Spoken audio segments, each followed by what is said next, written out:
Ardi Suteja. Beliau merupakan pakar dalam bidang cyber security, di mana beliau sudah berkecimpung dalam bidang cyber security untuk lebih dari 25 tahun.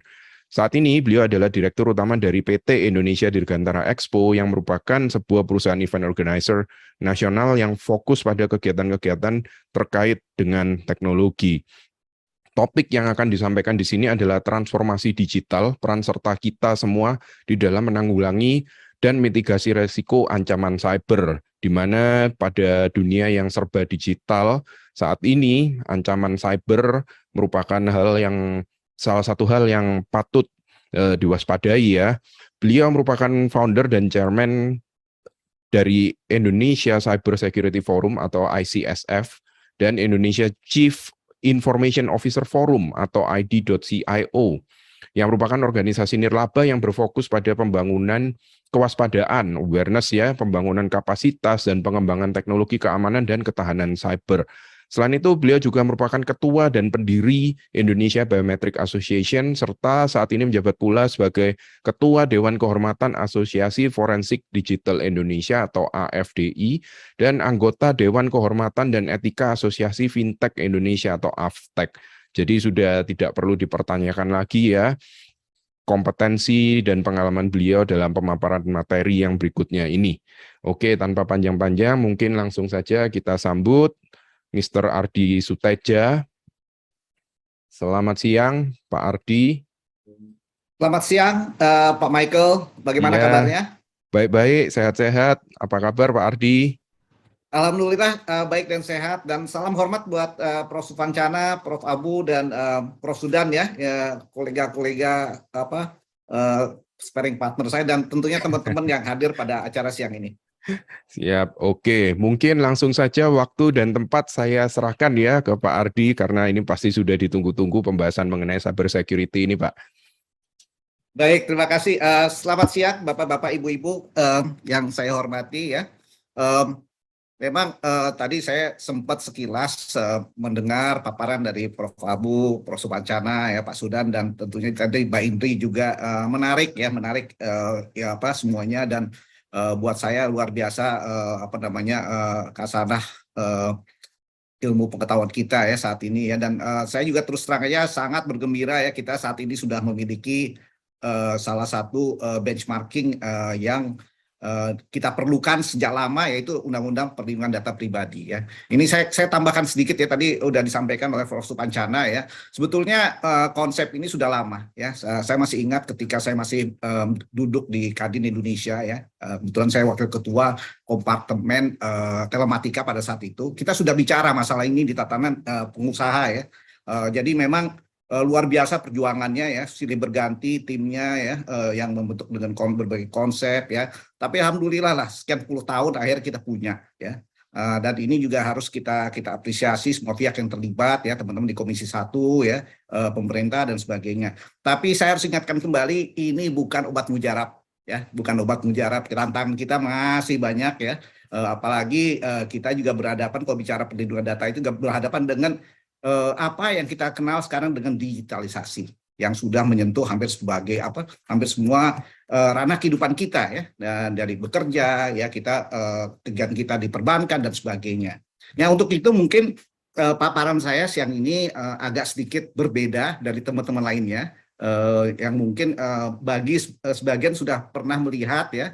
Bahkan weekend ini saya baru tadi pagi kembali dari Yogyakarta. 2 hari ini saya intensif roadshow ke Cilacap dan Jogja, hanya untuk juga mempromosikan Undang-Undang PDP, dan sekaligus juga membangun kewaspadaan pada masyarakat, teman-teman di dunia akademis dan bisnis di daerah, untuk juga memulai melihat ya tentang Undang-Undang PDP ini, dan juga apa ya kira-kira yang harus kita waspadai ke depan ya. Nah, tadi saya sudah sampaikan bukan obat mujarab ya, artinya masih banyak PR kerjaan rumah kita yang harus kita persiapkan dan kita harus waspadai. Untuk itu izinkan saya share screen ya, dengan sudah kelihatan ya. Oke, judul pada siang ini yang saya ingin sampaikan adalah tentang transformasi digital. Karena ini adalah buzzword yang sekarang lagi boleh dikatakan sudah dipakai di mana-mana ya, bahkan mungkin digitalisasi sudah mulai hilang dalam beberapa bulan ini. Sekarang istilahnya transformasi digital ya, jadi buzzword. Jadi transformasi digital ini ternyata sudah merambah hampir semua bidang ya. Semua bidang ya, baik di swasta, di pemerintah, perguruan tinggi, tapi masih banyak yang tidak menyadari bahwa itu adalah bagian dari proses yang tidak ada ujung pangkalnya ya, karena ini terkait dengan berbagai hal ya, teknologi ya, pengetahuan hukum ya, dan banyak lagi ragam ilmu pengetahuan yang harus kita benar-benar kita dalami.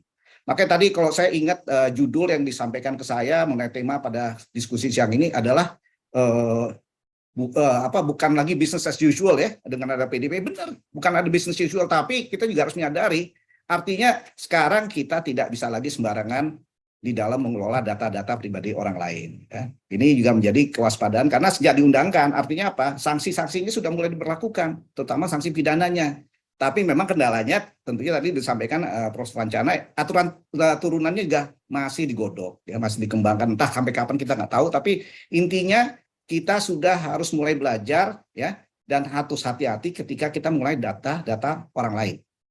Tuh, ya. Oke, baik, slide berikutnya. Nah, ini latar belakang saya tadi sudah disampaikan oleh Pak Michael ya, sangat panjang tapi nggak usah kita fokus di situ. Yang jelas saya ada di berbagai sektor industri ya, di berbagai, dan saya juga banyak sekarang jadi musafir digital, diminta bicara di daerah sampai ke Cilacap pun, sampai ke pelosok itu saya lakukan hanya untuk membangun kesadaran masyarakat bahwa sekarang ini kita juga harus mulai belajar ya, bukan hanya taunya tekan tombol di device kita, tapi kalau udah kebentok palanya kebentur tembok gitu, kita baru merasakan oh iya sakit sekali nih kepala nih. Jadi kita juga harus mulai belajar bersama-sama ya. Saya juga masih belajar. Tapi intinya bagaimana sekarang kita harus miliki komitmen bersama untuk juga mengkawal ya yang sudah kita lalui ya, dan sudah kita capai di dalam yang sekarang kita bicarakan tentang PDP ya. Karena ini nggak bisa jalan sendiri ya kalau tidak dikawal, tidak kita punya kita sebagai yang ada juga dibilang sebagai subjek data, pengelola data, pemilik data, kalau kita tidak terlibat, tentunya keberhasilan PDP ini tidak akan berjalan secara optimal ya. Next slide. Nah, saya kalau udah bicara keamanan cyber ya, saya selalu tekankan ini adalah sesuatu yang menguasai hajat hidup orang banyak. Kenapa? Karena semua teknologi yang kita pergunakan, terutama teknologi komunikasi, itu sudah saling berhubungan satu sama lain. Ya, kita pergunakan handphone untuk berkomunikasi dengan kantor, berkomunikasi dengan server, kita menggunakan smartphone ya, handphone itu juga untuk mengakses digital banking kita, dan beragam kegiatan lainnya. Sehingga kalau ini terganggu, ini tentunya akan berdampak luas pada masyarakat, terutama dalam kehidupan mereka ya, kehidupan mereka sosial ya, bagaimana kita saling interaksi dan berbagai hal yang terkait dengan kesejahteraan ya, hajat hidup kita itu akan terganggu. Makanya untuk itu saya selalu menggunakan analogi yang dicantumkan di dalam Undang-Undang Patriot Amerika ya.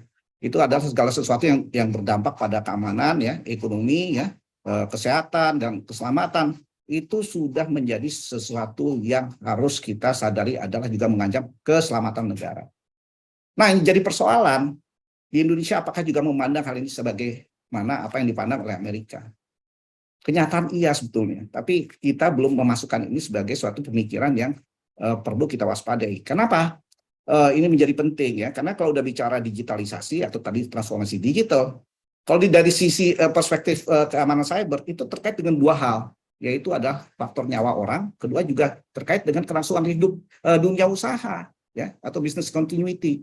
Nah, makanya ini menjadi penting. Kalau udah namanya nyawa terancam, langsung di dunia usaha juga terancam. Nah, kita harus berpikir nih, kita mau kemana? Apakah ini juga harus kita lihat sebagai suatu ancaman? Ya, next. Nah, penting kita kalau melihat apa yang kita bicarakan pada siang ini, kita tidak bisa melihat segala sesuatunya secara sempit ya. Kita sedapat mungkin usahakan kita melihat apa yang namanya transformasi digital itu dari sudut pandang yang lebih luas ya, agar kita mendapatkan wawasan yang lebih luas ya. Apa itu tentang transformasi digital ya, maka apa itu jadi penting, kemana arahnya, dan tentunya bagaimana dampaknya ya. Saya kebetulan datang dari industri yang pembicaraan masalah terkait dengan masalah risiko, ya. Orang kayak saya bicara risiko tidak selalu menjadi orang yang menjadi populer, ya. Karena kalau berhadapan dengan orang yang jualan teknologi, kita musuh, ya. Kami dianggap musuh karena apa? Kalau kami yang ngomong, dianggap produk mereka tidak akan laku. Karena kita selalu bicara risiko. Kita nggak bicara benefit, ya, hal-hal yang muluk-muluk kita tidak. Karena kita harus bicara transparan, ya, transparansi. Kenapa ini menjadi persoalan yang harus kita waspadai. Next. Kembali lagi kalau bicara digital, transformasi digital, kita juga harus lihat dari sejarah, ya. Bagaimana ceritanya kita sampai pada tahap di mana kita sudah capai sekarang ini. Penting sekali kita belajar sejarah. Kalau kita tidak tahu sejarah, artinya ada sesuatu kesenjangan di situ yang kita tidak paham dan tidak lengkap fakta pengetahuan atau pemahaman kita. Nah, penting kita belajar hal ini, dan saya harus ingatkan kenapa ini menjadi penting. Kita punya sejarah panjang di bidang digitalisasi, ya. Kalau orang bilang tonggak sejarah kita masuk era digital tuh katanya ada yang bilang pada saat kita punya handphone. Sebenarnya keliru. Kita tahun 76 sudah memasuki era digital fase pertama, ya. Ketika kita meluncurkan yang namanya satelit Palapa generasi pertama, ya, atau satelit Palapa generasi A. Ya, itu Indonesia sendiri sudah menjadi negara ketiga di dunia yang mengoperasikan satelit komersial sendiri, ya, setelah Amerika dan Kanada pada saat itu.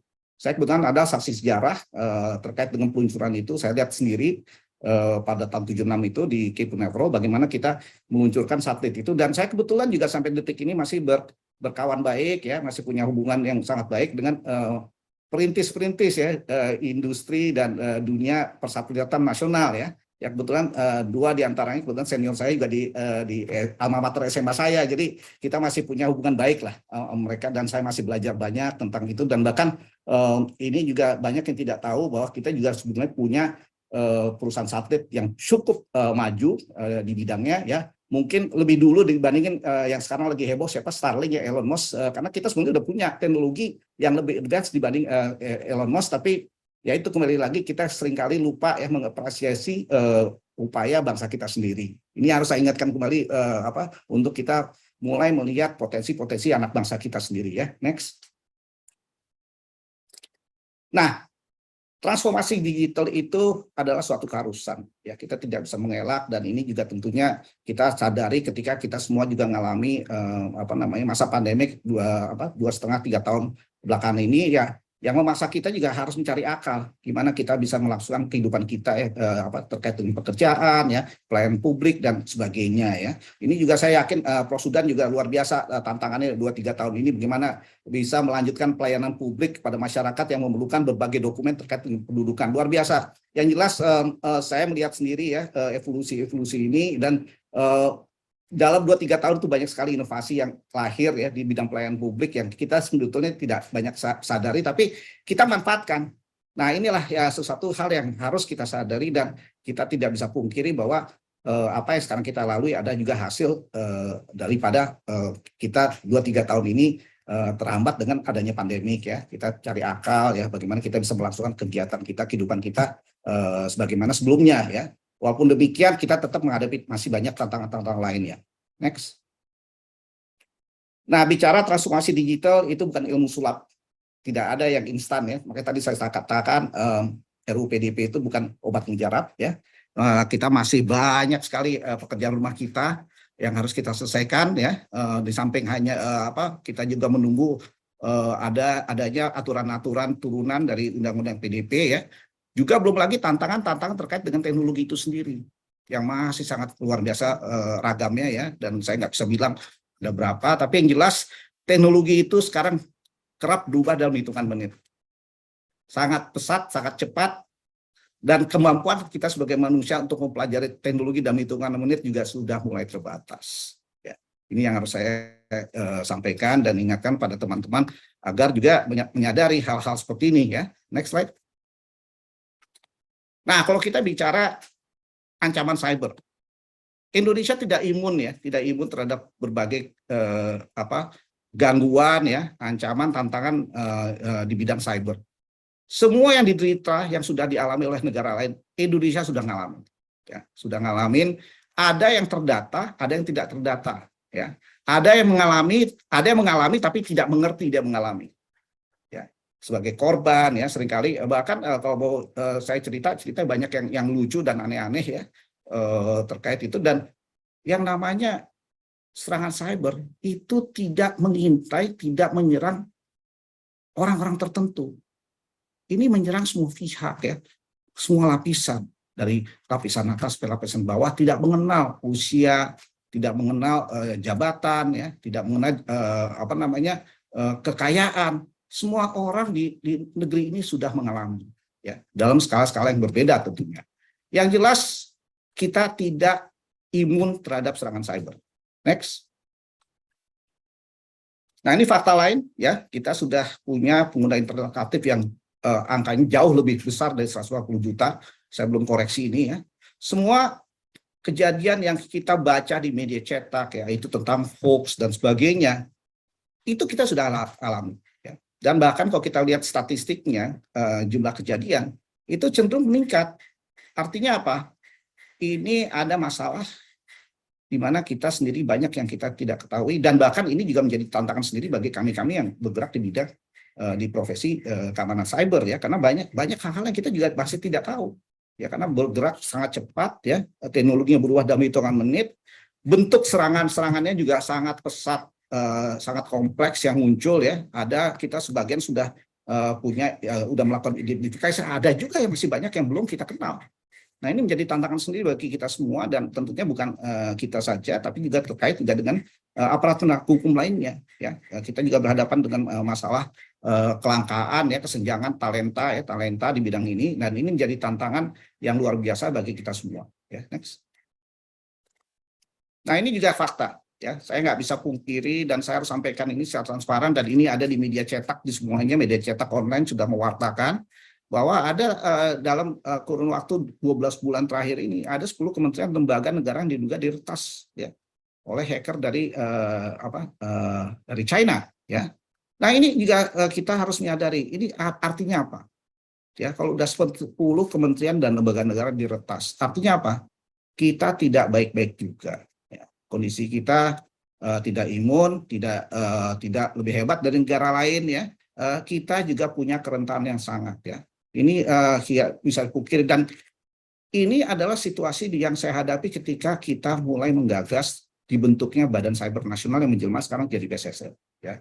Pada saat itu mungkin banyak teman-teman yang sudah mungkin masih ingat ya, ada suatu kejadian penting di tahun 2013-2014 itu, di mana puncak figur negara yang paling tinggi ya, simbol negara paling tinggi itu disadap pada itu. Pada saat itu bahasanya disadap, sekarang bahasanya diretas ya.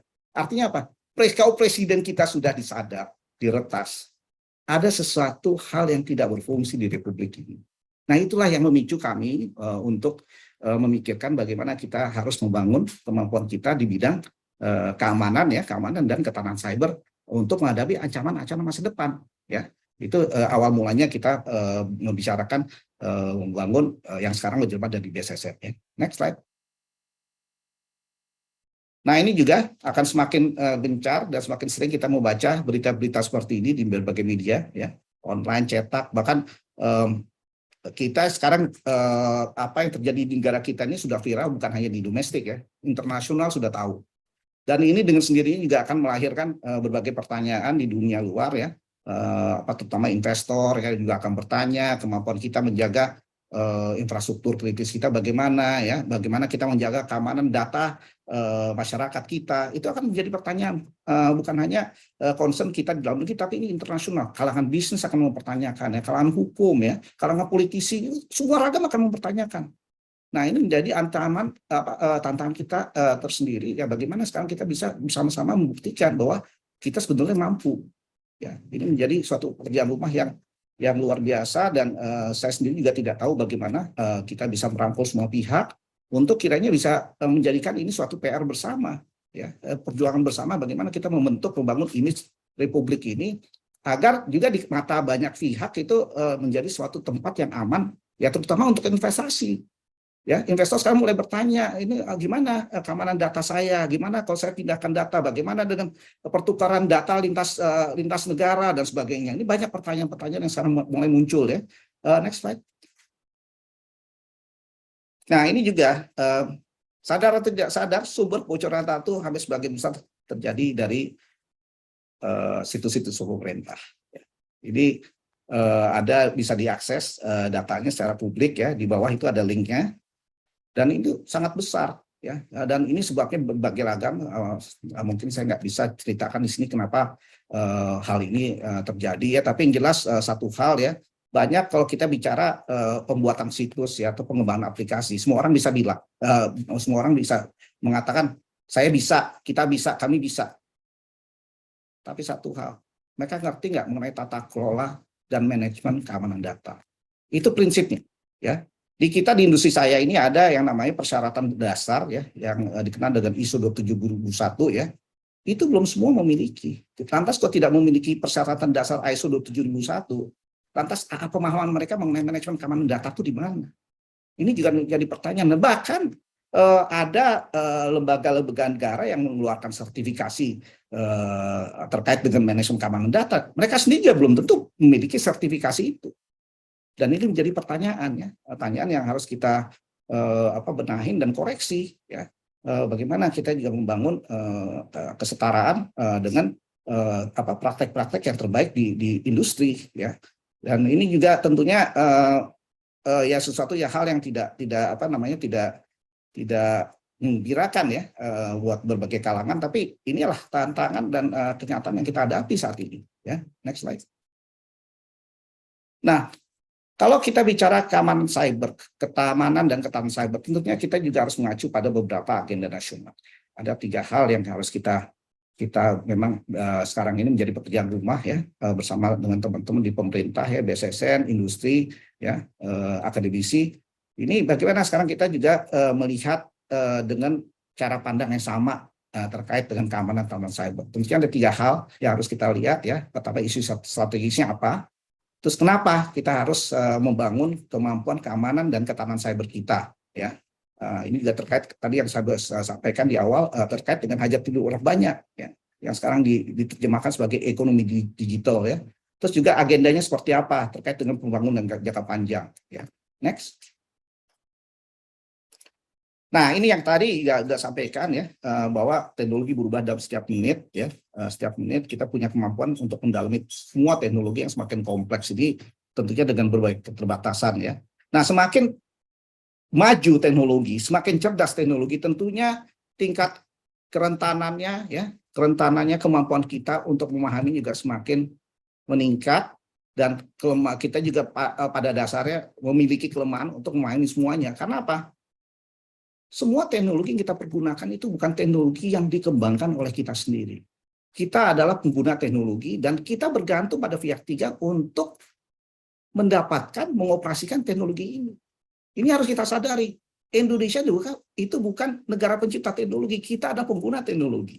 Ya, ini juga salah satu kelemahan kita. Kenapa kita saat ini sekarang ini menghadapi berbagai tantangan yang mungkin bapak-bapak ibu sudah banyak membaca di berbagai liputan media ya, banyak serangan, bocoran data dan sebagainya. Next slide. Nah, ini juga kita ada namanya readiness index ya. Indonesia itu juga sebetulnya ya dibilang tidak siap ya, memang tidak siap ya. Kita memang banyak sekali persoalan-persoalan yang masih kita harus benahin, kita harus bangun ya. Kita jangan bergembira kita sebagai pengguna internet itu cukup besar jumlahnya dari jumlah penduduk, tapi itu tidak memberikan indikasi yang signifikan tentang pemahaman kita tentang dunia internet ya. Dunia internet dan risiko-risikonya apa saja dan sebagainya, dan bagaimana kita mengoptimalkan internet untuk membangun perekonomian kita ya, kehidupan kita dan sebagainya ya. Jadi tingginya ini tidak dibarengin juga dengan membangun sosialisasi ya, tidak dibarengin dengan membangun awareness tentang risiko. Nah, ini tentunya juga menjadi tantangan bagi kita semua, bagaimana kita bisa bersama-sama ikut membangun ya untuk menekan jangan sampai risiko-risiko yang signifikan itu muncul. Makanya kembali yang saya sampaikan tadi, RUU PDP itu bukan obat mujarab, tapi paling tidak sekarang ini kita punya kepastian hukum ya mengenai hak dan kewajiban ya kita sebagai pemilik data, teman-teman pengelola data ya, pemproses data itu paling tidak punya posisi secara hukum di mana mereka berdiri dan hak dan kewajibannya. Yang selama ini tidak ada. ya, terjadi banyak sekali penyalahgunaan secara etik ya, mengenai pengelolaan data masyarakat, data pribadi, dan itu dengan sendirinya dengan berlakunya Undang-Undang PDP ini, itu kegiatan-kegiatan yang tadinya tidak yang menurut kami secara etik dan secara prinsipil itu tidak pantas ya, udah harus dihentikan ya. Ini banyak sekali ragamnya ya, mulai dari kita masuk gedung diminta KTP kita di-scan segala macam, itu udah harus berhenti ya, kegiatan-kegiatan itu, karena itu tidak mencerminkan prinsip-prinsip dalam masalah perlindungan data. Next. Nah ini juga tadi saya sudah sampaikan bahwa ketika teknologi itu berkembang, tentunya juga kemampuan kita untuk mengikuti juga sangat terbatas ya. Dan ini juga anomali traffic ya, atau anomali traffic internet yang masuk ke Indonesia juga jumlahnya sangat besar ya. Artinya banyak sekali percobaan-percobaan peretasan ya, yang masuk dengan berbagai sasaran ya, yang kita tidak tahu kemana, tapi jelas angkanya itu dari hari ke hari itu semakin meningkat, volume semakin meningkat ya. Sasaran kita belum tahu kemana ya, tapi yang jelas dari jumlah traffic yang dimonitor itu angkanya dari hari ke hari itu sangat meningkat pesat sekali ya. Kita sudah menjadi sasaran ya, menjadi sasaran atau target ya dari kalangan peretas dunia ya. Entah dari mana kita nggak tahu, tapi yang jelas kita juga dengan seiring dengan kemajuan, tentunya juga kemajuan itu juga dibarengi dengan ancaman yang mengikuti ya, dan berbagai risiko yang mengikutinya. Next slide. Nah ini juga kinerja kita sebetulnya tidak begitu baik ya, walaupun kalau mungkin melihat angka-angkanya lumayan ya, tapi tetap pekerjaan rumah kita masih panjang ya, terutama bagaimana sekarang strategi kita membenamkan di dalam pola pikir kita mengenai pentingnya menjaga masalah keamanan dan ketahanan cyber ya. Ini yang boleh dikatakan sekarang ini banyak orang yang mengatakan mereka mengerti, tapi kalau kita tanya hal-hal yang pokok pada mereka sulit menjawab. Artinya apa? Pemahaman mereka belum masuk di dalam pola pikir mereka. Nah ini menjadi suatu hal yang menurut saya agak sedikit menjadi perhatian ya, harus menjadi perhatian, karena kalau tidak ada pembenaman prinsip pola berpikir seperti ini, lantas apa yang mau diharapkan ke depan? Nah ini ya yang saya kira juga mungkin Prof. Supancana dan teman-teman lain mungkin bisa ikut membantu ya mengenai perguruan tinggi, bagaimana kita memasukkan strategi pembenahan pola pikir ini di dalam kurikulum pendidikan di perguruan tinggi ya. Jadi ini menjadi suatu hal yang krusial kalau kita ke depan akan menghadapi perubahan yang sangat pesat di bidang teknologi yang sekarang ini berubah dalam tiap menit. Kalau ini tidak ada pembenahan pola pikir yang memahami ya, bisa mengajarkan memahami dan membangun kewaspadaan, tentunya kita tidak pernah akan waspada ya.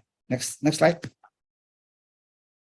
Ini juga di tingkat ASEAN banyak inisiatif ya, kita terus terang aja kurang begitu banyak ya terlihat inisiatifnya di dalam matriks ini. Artinya masih banyak pekerjaan rumah kita, dan ini tidak bisa hanya kita pasrahkan pada pemerintah ya. Di bidang cyber ini sebetulnya inisiatif itu terbuka bagi semua kalangan ya. Kita bisa jalankan sendiri di swasta, di perguruan tinggi. Saya kira tidak ada pembatasan. Perlu kita ada kembangkan, bangun inisiatif-inisiatif lainnya agar kita sendiri bisa membangun kemampuan pertahanan cyber kita secara nasional. Karena pertahanan cyber ya itu bergantung pada bagaimana peran serta kita ya. Dan namanya pertahanan cyber dan ketahanan cyber itu tidak bisa kita pasrahkan pada satu lembaga atau satu orang.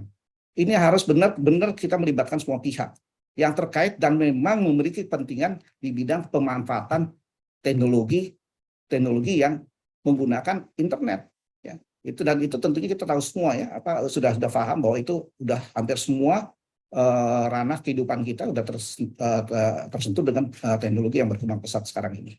Next slide. Nah ini tadi saya bilang ancamannya banyak ya. Semua ancaman yang sudah diderita, dialami negara lain, Indonesia sedang ngalamin semuanya. Ya. Nah, yang jadi tantangan sekarang bagi kita adalah bagaimana kita memahami, mendeteksi sesuatu yang kita tidak ketahui, alias mass undetected threat ya, atau ada bahasa buzzword-nya itu APT, Advanced Persistent Threat.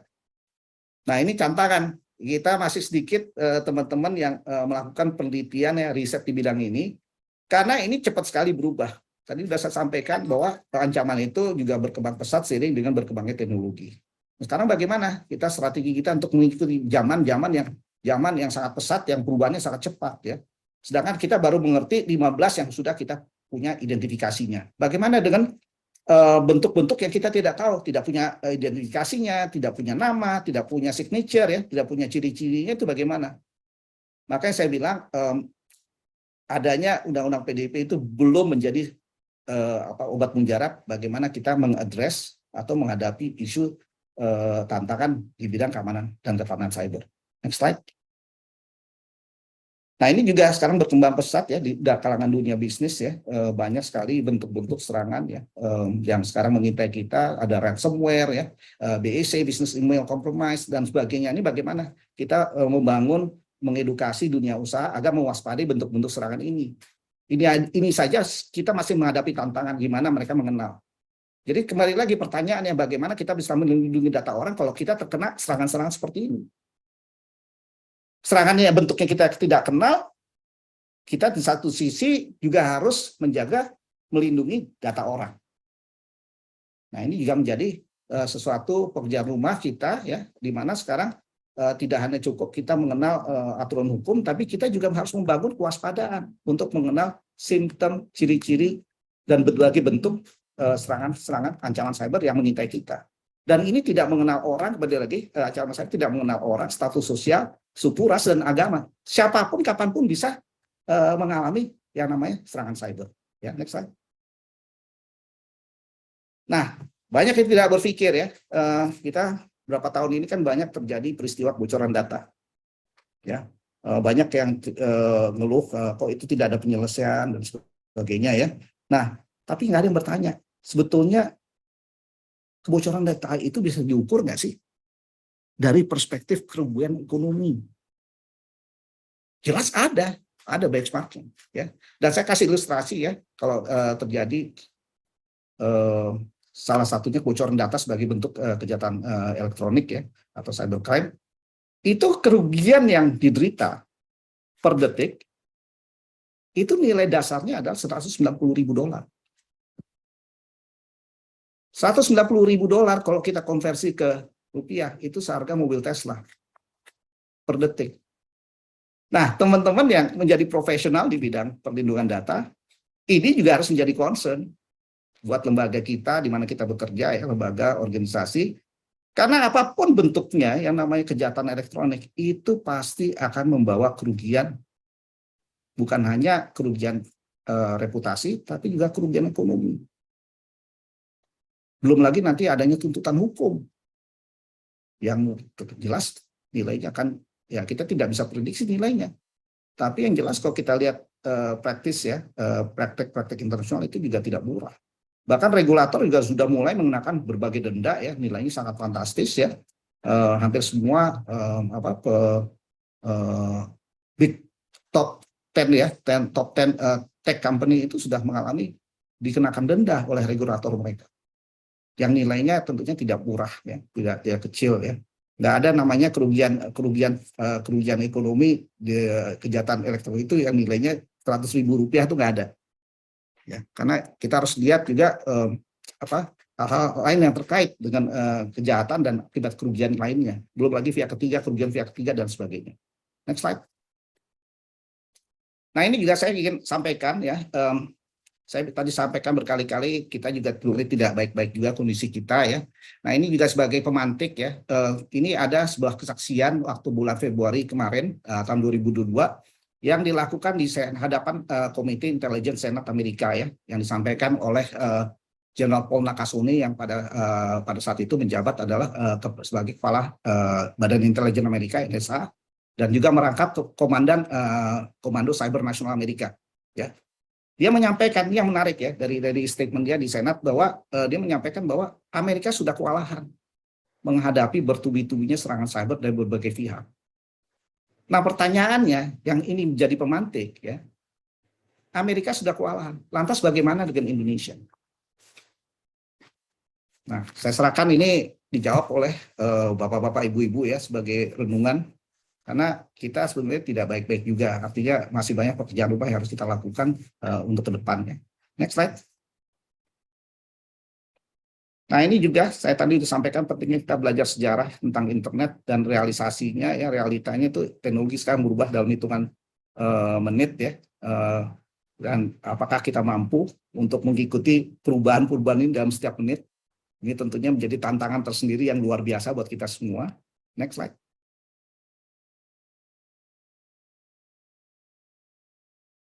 Dan kembali lagi saya bilang tadi RUU PDP bukan uang mujarab ya.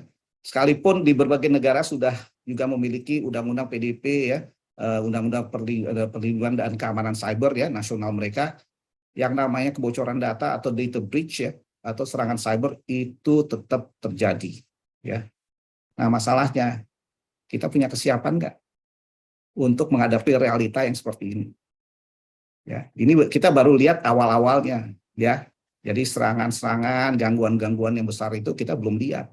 Tapi nanti akan muncul ya seiring juga dengan adanya berbagai perkembangan terkait dengan bidang politik ya, ekonomi ya, posisi kita secara geopolitik dan sebagainya ya.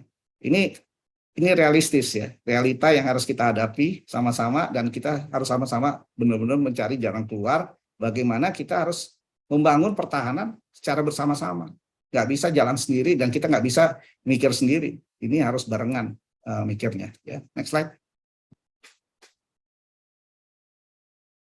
Nah, di dalam setiap kejadian ya, di dalam isu terkait dengan manajemen krisis ya, mitigasi insiden, saya juga melihat ada 5 hal yang sering terjadi ya di kita ini ya. Salah satunya tadi sudah saya sampaikan, kita juga memiliki masalah di bidang kesenjangan SDM.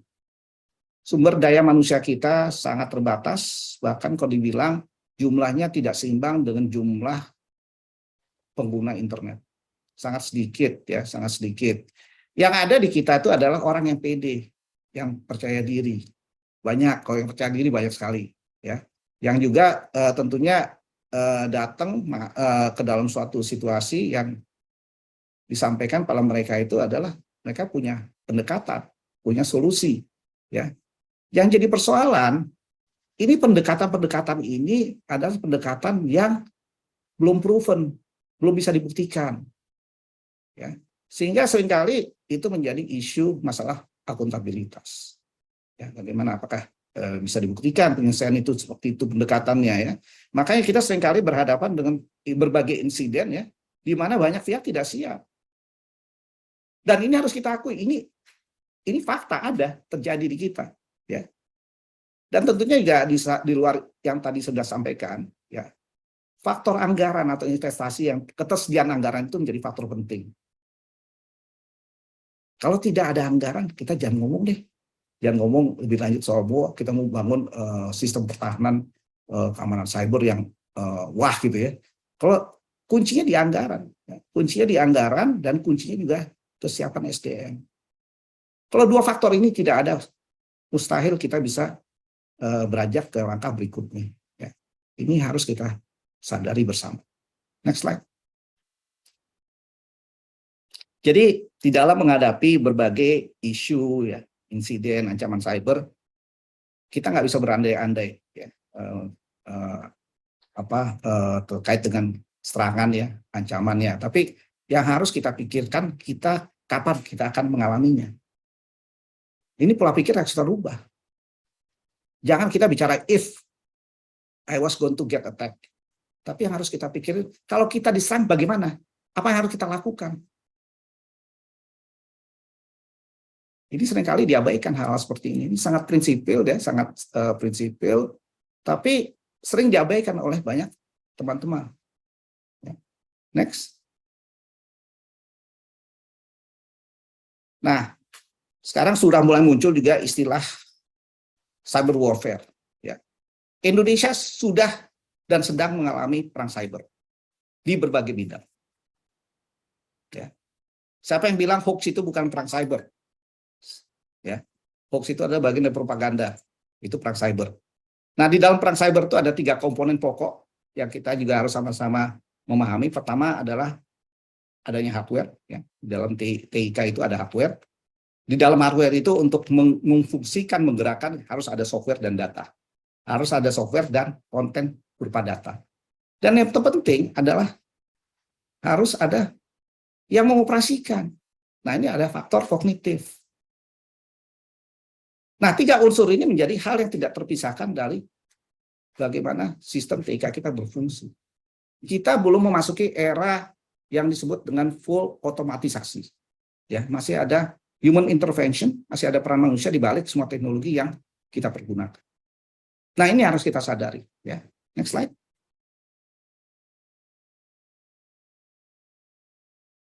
Nah, mengacu pada slide sebelumnya, di mana tadi ada saya sebutkan sebagai aspek kognitif. Aspek kognitif inilah yang menjadi weakest link, ya. Jadi rantai yang paling lemah di dalam ilmu, dalam strategi infrastruktur pertahanan dan keamanan dan pertahanan cyber. Yang disasar selalu yang menjadi target pertama itu adalah faktor human-nya, kognitif mereka. Kalau faktor manusianya, faktor kognitif sudah dikuasai, tentunya dia akan masuk kemana-mana. Ya. Makanya saya bilang menjadi seorang hacker itu adalah satu profesi yang memerlukan suatu kesabaran yang luar biasa. Ya. Makanya saya selalu berkelakar kalau hacker itu adalah jenis manusia yang paling sabar di dunia. Karena mereka melakukan pekerjaan mereka itu secara hati-hati, pelan-pelan, ya, secara bertahap dan berjenjang.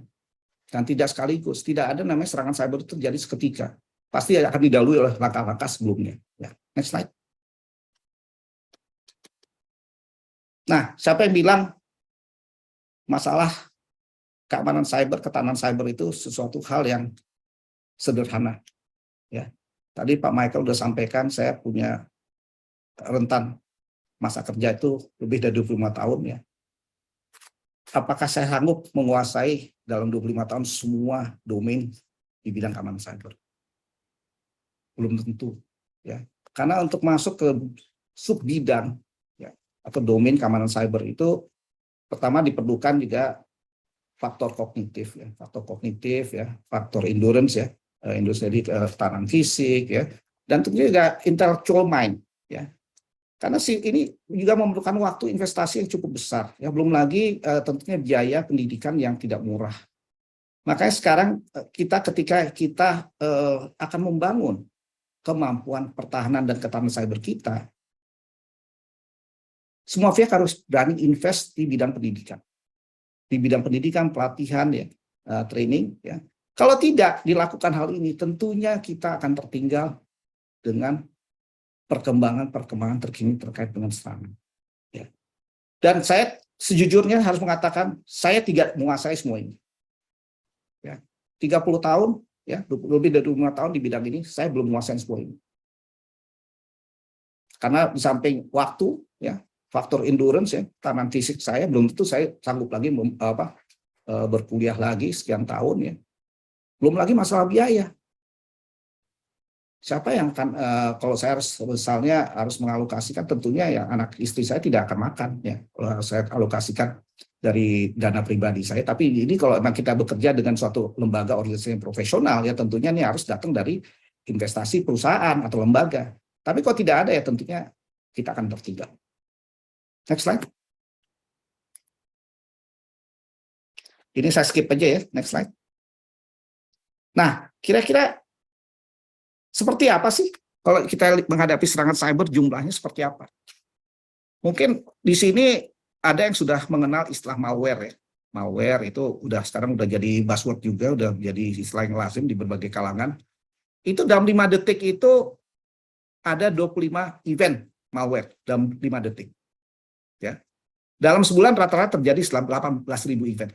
Nah, malware ini, ya, itu ada yang sudah kita kenal, ya, artinya sudah punya nama, kita sudah identifikasi ciri-cirinya, namun masih banyak lagi yang kita tidak kenal. Karena mereka berubah.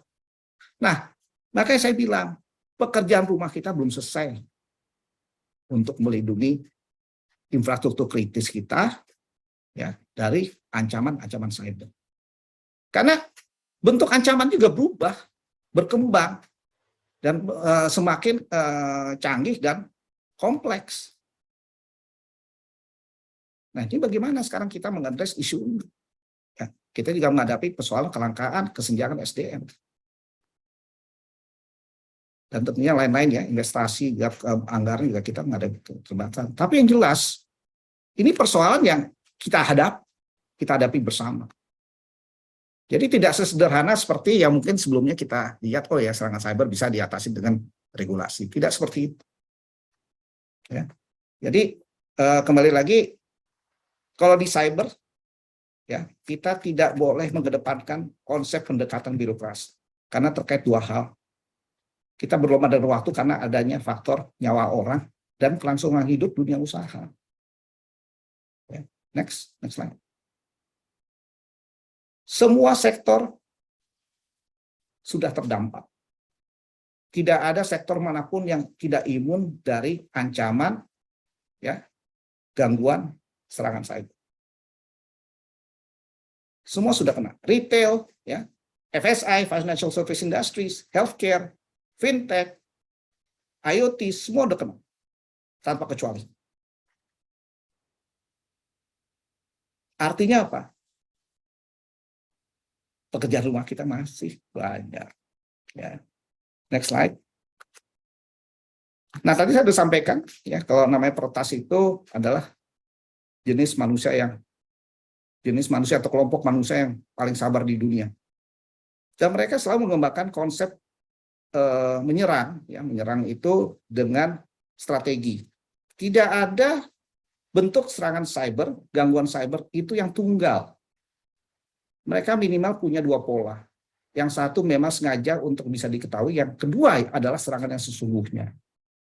Jadi kembali lagi, banyak teman-teman yang tidak menyadari sudah terkena ancaman, gangguan, dan serangan cyber. Karena mereka mungkin baru melihat yang pola yang pertama. Yang pola kedua mereka lupa. Seringkali yang pola kedua itu tidak terdeteksi sama sekali oleh sistem maupun teknologi.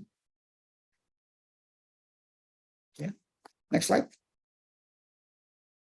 Nah, ini juga seringkali kita tidak memperhitungkan ya dampak ya. Kalau sudah terjadi namanya serangan cyber, tentunya akan berdampak adanya dampak fisik ya. Sistem kita, infrastruktur kita jelas sudah compromise. Kalau udah compromise artinya tidak ada jalan lain, sebetulnya kita tidak bisa hanya melakukan patching. Patching adalah hal yang sederhana, tapi kalau udah namanya kena malware itu kayak virus ya, kayak virus yang bisa berkembang, dia bisa embed, bisa ditanam dalam suatu sistem, kita nggak tahu kapan lagi mereka akan aktif. Kedua juga setelah terjadi serangan cyber tentunya akan timbul dampak psikologis. Ya. Kemarin waktu isu 2 minggu lalu terkait dengan makhluk halus itu Bjorka, ya, Bjorka, itu kan menimbulkan reaksi publik yang mulai bertanya pada pemerintah, ya, apakah data saya aman dikelola pemerintah? Ini ada reaksi yang merupakan dampak psikologis daripada event yang ada kejadian. Contohnya ya. Terus juga ada tadi sudah sampaikan dampak kerugian ekonomi. Tidak ada namanya kerugian ekonomi yang murah akibat serangan cyber ya, atau kejahatan elektronik. Dan yang terakhir dampak postur keamanan yang terbuka. Jadi kalau udah kita diserang, ya, sistem kita terkena, infrastruktur kita terkena, artinya apa? Sistem pertahanan yang selama ini kita investasikan, kita gadang-gadang paling canggih di dunia, itu sudah bukan hanya compromise ya, tapi sudah rusak. Sudah beyond repair sebetulnya. Makanya saya seringkali menyarankan kepada teman-teman yang mengalami serangan cyber, sebaiknya seluruh sistem diganti, replace with the new one. Karena kita tidak punya waktu untuk mencari-cari di mana virus itu berada, apakah virus itu berkembang, siapa yang punya waktu untuk itu. Sedangkan bisnis harus bergerak, kita berlomba dengan waktu, ya, apalagi kalau kita bergerak di bidang pelayanan publik atau kayak perbankan, nggak bisa ada downtime. Nah, kalau kita harus mencari-cari downtime kita berapa, kerugian ekonomi berapa. Ya. Inilah realita juga yang dihadapi oleh teman-teman pengusaha, ya, perusahaan besar, dan tidak murah. Makanya saya bilang tadi namanya dampak dari serangan cyber tidak ada yang murah. Ya. Next slide. Nah, ini yang saya tadi bilang faktor apa? Kesabaran peretas ya. Ini adalah siklus ya konvensional yang mereka lakukan ketika akan menyerang suatu target. Ya, dia akan melakukan pengamatan ya, mencari celah yang paling mudah. Ya, salah satu celah yang paling mudah itu ada faktor human, ya kognitifnya. Kalau sudah bisa diperdayai melalui phishing, ya, social engineering, mereka akan masuk, kirim email, ya, kirim WhatsApp, ya, dengan apa namanya, dengan attachment atau lampiran-lampiran yang mungkin tidak dicurigai, kita klik, ya udah masuk semuanya virusnya. Dan seterusnya, siklusnya seperti ini. Jadi tidak ada namanya serangan cyber yang seketika, itu bertahap dan berjenjang. Bisa dalam waktu sebulan, bisa dalam 18 bulan, kita nggak tahu. Kita tahunya kalau ada bocoran data, seringkali kita tahunya dari media. Tapi serangan itu sendiri kita nggak pernah tahu kapan. Next slide. Tadi saya sampaikan semua sektor industri, infrastruktur kritis sudah terdampak dari serangan cyber tanpa kecuali. Ya, semua sudah compromise. Kita nggak sadar aja. Kita nggak sadar. Tapi kalau kita jeli melihat, ya, mempelajari sebuah berbagai pemberitaan di media terkait dengan kebocoran data, dan kita pada akhirnya akan mendapatkan suatu gambaran yang utuh. What is really going on dengan kondisi industri digital kita. Ya. Karena semua sudah saling terhubung ya dengan berbagai teknologi internet ya. Ada fiber optik di situ, ada wireless ya, ada wifi. Kita sudah semua saling terhubung. Next slide. Nah, ini tipologi pelaku apa namanya, peretas ya, serangan cyber, ragam pelakunya. Ini baru sebagian, motifnya juga beragam. Ya, ada kayak si Bjorka kemarin itu, kalau menurut saya dia adalah satu orang, dia bukan hacker sesungguhnya, dia adalah broker data yang ingin menjual data yang diretas orang lain. Ya. Dan dia motivasinya ingin menjadi orang terkenal. Sebagaimana juga ada yang ditangkap di Madiun itu, ternyata memang motivasinya alasan dia menjual, tapi sesungguhnya dia ingin terkenal. Nah, inilah model-model tipologi pelaku-pelaku serangan cyber. Ini baru sebagian ya. Masih banyak lagi yang saya lagi sedang dalamin juga dengan teman-teman ya. Dengan juga belajar dari teman-teman yang mendalami ilmu psikologi cyber ya di luar. Tentunya banyak sekali ragam tipologi yang ada ya. Next slide. Kembali lagi, kita nggak sendiri ya di bidang yang mengalami serangan cyber. Sudah banyak sekali negara-negara lain ya, di dunia, macam-macam serangannya, bentuknya ransomware segala macam, kita sudah mengalami ya. Cuman kembali lagi, ada yang dilaporkan secara transparan ya, ada juga yang tidak dilaporkan. Mereka lebih memilih untuk menyelesaikan dengan cara pendekatan yang boleh dikatakan justru merugikan mereka dan membahayakan mereka. Itu seringkali sudah terjadi ya. Next slide. Nah, kalau terjadi serangan ya terhadap infrastruktur kita, ada terjadi kebocoran data, sebetulnya apa sih yang disasar? Ya. Yang jelas kalau udah namanya data pribadi itu menjadi penting ya. Sudah cukup 3 unsur data pribadi, yaitu nama lengkap sesuai dengan akte kelahiran, ya, NIK, nomor induk pendudukan atau NPWP, dan domisili hukum. 3 itu aja sudah menjadi modal bagi seorang peretas untuk masuk ke berbagai tempat. 3 aja sudah cukup. Ya, yang disasar adalah informasi yang ada di layar yang saya sharing, ya. Semua ada di situ. Dan coba kita bayangkan, semua ini kan juga menjadi informasi yang vital bagi kegiatan kita sehari-hari. Rekening bank, ya, alamat, nomor telepon teman-teman kita, foto-foto kita sama keluarga, wajah-wajah anak istri kita, keluarga kita, itu semua ada. Nah, kalau itu diretas semuanya, terbayang nggak sih apa dampaknya yang terjadi pada diri kita dan keluarga kita? Saya ngomong cuma dalam skala sempit ya, dalam keluarga. Saya belum bicara bagaimana dampaknya terhadap negara. Tapi dari sini kita bisa memiliki gambaran kenapa ini menjadi isu keamanan nasional. Jadi kembali lagi tadi saya sudah sampaikan ya apa saja yang disasar. terkait dengan informasi pribadi, data pribadi. Nah, itu sekarang itu ada semua di device kita, di komputer kita, di HP kita. Ya, semua ada di situ, kita rekam, kita simpan. Nah, kalau HP device kita ya, komputer kita, laptop kita compromise, silakan kita merenung sedikit ya, kira-kira apa yang terjadi berikutnya. Nah, pertanyaan saya sederhana, kalau misalnya contoh ya, HP kita hilang, mana yang lebih penting, HP-nya atau isinya? Ya, udah, silakan jawab sendiri. Next slide. Nah, ini framework kita menghitung financial cost daripada cybercrime ya. Ini polanya sederhana, kita punya framework yang dikembangkan oleh teman-teman konsultan ya dari The Big Five Consultant. Ini seperti ini hitung-hitungannya, parameternya. Next slide. Kembali lagi saya bilang semakin canggih teknologi ya.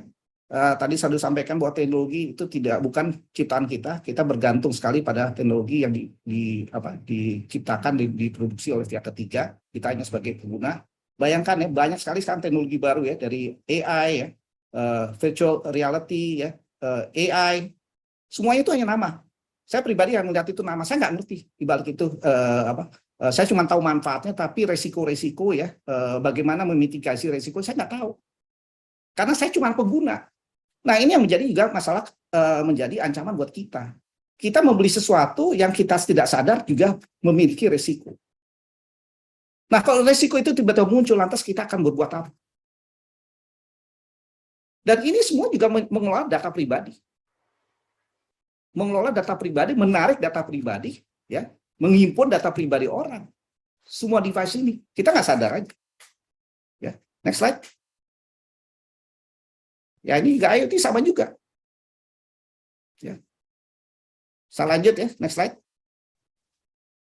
Nah, ini juga, siapa bilang yang namanya mobil listrik, ya, electric vehicle, itu tidak rentan. Namanya saja sudah elektrik. Artinya ada komponen-komponen di dalamnya yang juga mentransmisikan data. Nah, ini sudah berapa kali diretas. Ya, saya nggak sebut produk mana, tapi sudah terjadi. Dan sudah didemokan waktu di Las Vegas ya, berapa bulan yang lalu di salah satu konferensi peretasan dunia itu tiap tahun, itu didemokan. Makanya teman-teman yang berminat membeli mobil listrik ke depan, tolong pelajari keunikan daripada teknologi mobil listrik dan juga sekaligus potensi resikonya. Jangan kita membeli sesuatu cuma tahu tekan tombol mikirnya belakangan. Ya. Next slide. Next. Nah, ini juga salah satu parameter yang saya waktu itu sempat lihat dengan mata kepala sendiri ketika terjadi peristiwa ransomware tahun 2017 yang dikenal dengan WannaCry ya.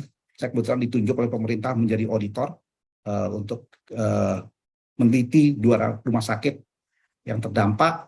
Nah, salah satunya ini matriks ini ya, ada keengganan untuk memperbarui ya, updating sistem yang mereka gunakan, OS-nya segala macam, dan ada faktor yang sangat mencengangkan ya buat saya sebagai auditor itu ketika menemukan bahwa mereka menggunakan 50% itu OS asli. 50% OS asli. Nah, sisanya tebak apa yang dipakai. Ya. Nah, ini dengan sendirinya itu membuka celah terhadap sistem pertahanan, keamanan jaringan mereka, infrastruktur mereka. Makanya mulai detik ini mohon teman-teman jangan menggunakan software bajakan. Ya. Software bajakan itu adalah pintu masuknya dari semua persoalan yang akan kita hadapi. Ya. Next slide. Ini tadi udah saya bahas. Next slide. Nah, ini 5 hal yang kita juga harus perhatikan ya, masalah inti. Jadi kalau kita masuk ke proses transformasi digital itu harus juga memahami apa yang disebut dengan konsep PPT. People, Process, Technology. Mana dulu yang kita bangun? Saya udah berkali-kali tadi saya sampaikan bahwa kita mengalami kesenjangan talenta. Apakah cukup kita investasi gede besar-besaran di teknologi duluan? Sementara kita tahu yang namanya teknologi di belakangnya harus ada peran manusia. Nah, kalau manusia yang nggak ada gimana? Teknologi itu berfungsi. Ya. Terus yang kedua, transformasi digital tanpa adanya riset, perencanaan, motivasi, dan tentunya leadership tidak akan berjalan. 70% program transformasi digital ini mengalami kegagalan karena faktor ini. Ketiga, banyak tidak menyadari mereka punya perangkat sudah lewat waktu. Jadi pengguna perangkat, ya, baik itu hardware maupun software, itu ada masa waktu penggunaannya. Ketika lewat kita nggak sadar. Kembali lagi teknologi berubah dalam hitungan menit. Ya. Dan keempat, seringkali di dalam proses transformasi digital, faktor ancaman cyber tidak dimasukkan sebagai salah satu bentuk risiko, sehingga tidak ketika terjadi sesuatu, mereka tidak tahu harus berbuat apa. Dan yang kelima, ini yang penting juga adalah proses transformasi digital itu harus merupakan proses yang berkelanjutan, berkesinambungan, dan harus ada akuntabilitas publik. Ya. Next slide. Ya. Mohon maaf Pak Ardi. Oke. Iya, mengingat waktu yang sudah habis, apakah kita bisa minta sedikit closing statement mungkin dari Pak Ardi sebelum lanjut ke pemateri berikutnya. Nanti mungkin akan kita lanjutkan dengan diskusi ya dengan Pak Ardi pada sesi tanya jawab ya Pak ya, mohon maaf. Baik Pak Michael, saya mohon maaf Watri panjang ya. Jadi begini, saya kira saya udah buka ya wawasannya, masalahnya ya seperti apa, tapi bukan semua ini tidak ada jalan keluar. Ya. Kita harus kedepankan juga konsep-konsep sederhana daripada ajaran orang tua kita ya, yang sekarang banyak dikembangkan, ada istilah kerennya itu buzzword namanya zero trust. Nah, zero trust itu sebenarnya udah diajarin oleh orang tua kita ketika kita masih di rumah ya. Itu dalam bentuk, kalau kita masih mengingat dulu orang tua kita mengajari apa? Jangan sesekali kita berbicara dengan orang asing tidak dikenal. Ya. Nah, ke depan ya, karena kita tidak banyak yang kita tidak mengerti teknologi ya, kita tidak mengenal karakternya dan resikonya. Nah, sebaiknya marilah kita sama-sama belajar ya, mendalami ya manfaat ya maupun resikonya. Nah, kalau dua hal ini kita bisa dalami, tentunya kita juga sudah memiliki suatu kemampuan dan pemahaman bagaimana juga memitigasi resikonya. Mungkin sekedar itu aja Pak Michael, nanti kita lanjut dalam diskusi selanjutnya. Terima kasih. Oke, terima kasih Pak Ardi, menarik sekali. Mungkin kalau bisa saya simpulkan sedikit, selain kita masih punya banyak PR terkait cyber security ini, jadi dari tadi kita sudah membicarakan mengenai pelindungan data pribadi ya, selain peraturannya harus jelas, awareness-nya harus ada, enforcement-nya harus ada, namun harus ditunjang pula oleh infrastruktur cyber security yang juga memadai. Mungkin gitu ya Pak Ardi yang bisa saya simpulkan.